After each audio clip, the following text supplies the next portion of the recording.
80% of homes on the market right now have reduced their price as they remain on the market longer, currently a median 65 days.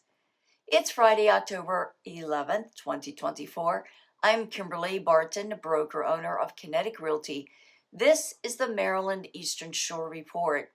Buyer activity on the Eastern Shore is down 19% from last year this same time, and time before a contract is received is trending upwards.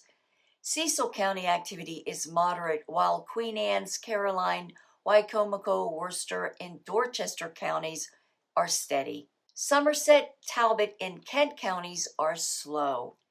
Inventory rose again this report 1.6% to 1,821. 128 properties are due on the market soon. New contracts fell 12% to 155 this week.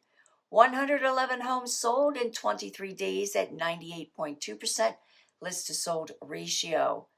Lease inventory rose to 122 for lease at $2,100 median per month. And that's a wrap for this week's Maryland Eastern Shore Report for Friday, October 11th, 2024. Thanks so much for tuning in. Enjoy your weekend.